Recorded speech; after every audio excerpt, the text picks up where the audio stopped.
The night air was cold and the wind carried dust across the quiet plains of Texas. The sky hung low with a few dying stars, and in the distance, a small cabin stood against the emptiness.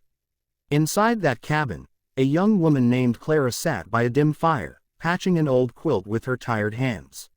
She was no stranger to loneliness. Her days were filled with silence, and her nights, with prayers she wasn't sure anyone heard anymore. Clara had inherited the cabin after her parents died 2 winters ago. Her father had been a ranch hand, her mother a seamstress, and neither had much to leave behind except debts and memories. Since their passing, Clara survived by sewing clothes for travelers who rarely came, and trading bread or warm meals for whatever she could. The townsfolk knew her as the quiet girl who never complained, even when she had every reason to. That evening, as the fire sputtered and the sound of wind howled through the gaps in the window frame, Clara heard something, faint at first, then stronger.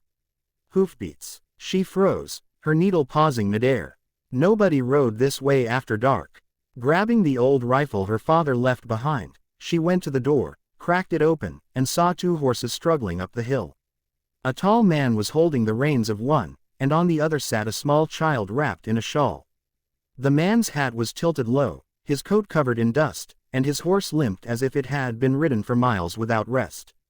"Hello," he called out, his voice deep but worn. "I mean no harm, ma'am. My daughter and we just need a place to rest for the night. The storm's coming up fast."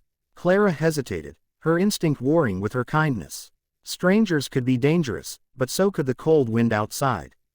The child looked barely 10, shivering even under the heavy shawl. Clara finally nodded. "You can come in," she said softly. "There's not much room, but it's warmer than outside." The man tipped his hat in gratitude and led the girl inside. The fire's light revealed his rugged face, lined, tanned, and handsome in a way that only time and hard work could make. His eyes were gray, sharp but tired. The girl, with bright brown eyes and golden curls, clung to his coat. "Thank you kindly," he said, helping his daughter to the chair by the fire. "We've been riding since dawn." The horse lost a shoe near the ridge, and the little one was freezing. Clara nodded, keeping her distance as she poured water from the kettle. "I can heat some stew," she offered. "It's not much, but it'll fill your bellies." "That's mighty kind of you, miss. I'm Jack. This here's my little girl, Lily." Clara smiled faintly at Lily. "I'm Clara." The girl smiled back, shy but warm. "You have a pretty name." Clara chuckled quietly. "Thank you, sweetheart. You can sit close to the fire. It'll warm you up soon." As the stew simmered, the man removed his coat and stretched his weary arms. Clara noticed the quality of the fabric. It wasn't the kind worn by poor ranch hands. His boots were fine leather too, though worn from the road. She thought it odd but said nothing. When dinner was ready, Clara served them both and sat quietly with her bowl. Lily ate eagerly, and Jack murmured thanks between bites. "This is the best meal we've had in days," he said. "You're an angel, Miss Clara." She blushed slightly. "Just doing what anyone would." "Not everyone would," he replied gently. "You'd be surprised how many doors stay shut out there." The room fell into an easy quiet. The fire crackled, the wind howled, and for the first time in weeks, Clara felt the warmth of company. After supper, Lily curled up on a small cot near the fire, her father covering her with his coat. Jack turned to Clara. "You live out here alone?" "Yes," she said. "Been that way for a while now." He frowned slightly. "That's a hard life." Clara smiled weakly. "It's the only one I've got." He studied her. Her hands calloused from work, her hair tied back but still falling in loose curls, her eyes tired but kind.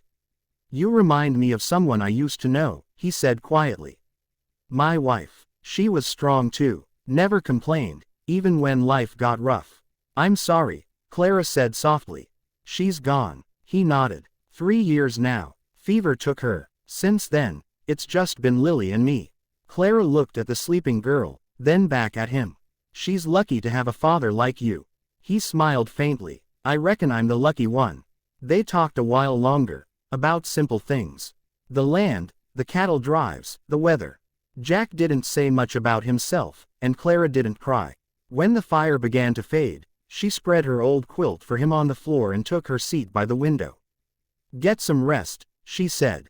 You'll need it for the road ahead. Jack nodded. And you, Miss Clara? I'll be fine, she said, pulling the blanket tighter around her shoulders. When the morning came, the storm had passed. Sunlight crept through the cracks of the cabin walls, painting the floor with golden lines. Clara rose early to fetch water, and when she returned, she found Lily still sleeping and Jack already outside tending to the horse. He looked different in the daylight, cleaner, younger, his features sharper. She saw now how his hands, though strong, bore no scars of a common rancher's life. When he came back inside, he thanked her again. You've done more for us than you know. I don't have much on me right now, but I'll repay your kindness one day. She shook her head. You don't owe me anything, Mr. Jack. Just promise you'll get your girl somewhere safe. He looked at her for a long moment. You have a good heart, Clara. Not many would have helped a stranger. With that, he saddled up the horses and rode off, waving as Lily called out, Goodbye, Miss Clara. Clara waved back, her heart heavier than she expected. The cabin felt emptier after they left. Days turned into weeks, and Clara went back to her quiet life, mending, cooking, praying. But every night when she looked at the stars, she thought of the man and his daughter. She wondered where they were, if they found shelter, if the horses made it. Then one afternoon, a wagon pulled up to her cabin. She looked out the window, startled. It was a fine carriage this time, with a polished black horse and a man in a neat coat stepping down. When he removed his hat, Clara's heart skipped. It was Jack, but he was different, clean-shaven, well-dressed, with a confident stance. Even the air around him seemed to carry authority. Mr. Jack, she asked, stepping out. What's going on? He smiled. I told you I'd repay your kindness. I just didn't say when. She looked at him, confused. Repay me? For what? You and your daughter needed help.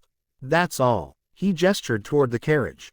Clara, there's something I didn't tell you. My full name's Jack Donovan. I own the Silver Creek Ranch, about 50 miles north. Some call me the Millionaire Cowboy, though I've never cared for the title. Clara blinked, speechless. She remembered hearing that name before. Jack Donovan, the wealthy rancher whose cattle empire stretched across Texas. But she'd never imagined he was the same man who'd slept on her floor. He continued, his voice soft. That night, I wasn't traveling on business. I was traveling to clear my head. To see the land again the way I used to, before money and people changed everything. You treated me like a man, not a name. You showed me kindness when I had nothing to offer. Clara's heart thumped in her chest. I didn't do anything special. He stepped closer, his eyes gentle. You did more than you know. You reminded me what mattered. That not all good things are bought or sold. He motioned toward the wagon again. Inside were supplies, flour, fabric, tools, and even a new stove. These are for you, he said. For the cabin, and for your future. I've also got something else. He handed her an envelope. There's a deed in there, for a small piece of land near Silver Creek. If you'd like, you can build a new home there. Or, if you'd rather stay here, I'll have men help repair this place. Clara was stunned. I can't accept this. It's too much. He smiled softly. You gave me and my daughter warmth when we had none. This isn't payment, it's gratitude. Tears welled in her eyes. I don't know what to say. Then don't say anything, he said gently. Just know you'll always have friends at Silver Creek. From the carriage, Lily called out, Miss Clara. She ran to her and hugged her tight. Papa said we can come visit you. Will you visit us too? Clara knelt and hugged her back. Of course, sweetheart. Jack tipped his hat. We'll be seeing you soon, Miss Clara. As he rode away, Clara stood watching until they disappeared down the trail. Her heart was full, and for the first time in years, she felt something she'd almost forgotten, hope. Weeks later, Clara decided to visit Silver Creek. The journey was long, but when she arrived, she was met with a sight that took her breath away. Rolling green pastures, hundreds of cattle, and a grand ranch house stood beneath the sun. Jack greeted her himself, smiling as if he'd been waiting all along. Lily ran to her, shouting her name, and the air filled with laughter. Jack showed her around the ranch, introducing her to the workers who spoke fondly of their fair and honest boss. That evening, As the sun dipped below the hills, they sat on the porch sipping coffee. "I still can't believe all this," Clara said quietly. "You live like a king." He chuckled. "A lonely king, maybe. Money can buy a house, Clara, but not a home." She looked at him, and something in his voice stirred her. He turned to her, his gray eyes catching the gold of the sunset. "You ever think about starting fresh? Somewhere new?" She smiled faintly. "Sometimes. But life doesn't always give second chances." He shook his head. "Sometimes, it does. You just have to take 'em." They sat in silence for a moment, the air thick with something unspoken. Then Jack reached into his pocket and pulled out a small velvet box. Inside was a silver locket engraved with a wildflower, the same kind that grew near her cabin. "This was my wife's," he said softly. "Before she passed, she told me to give it to someone who reminded me of her heart. I think she'd want you to have it." Clara's eyes filled with tears. "Jack, I can't." "You can," he said gently. "And if you'll allow it, maybe we can start something new. Not because of who I am, but because of who you are." The wind brushed her hair, and for a long moment, she just looked at him, the man she'd once sheltered as a stranger.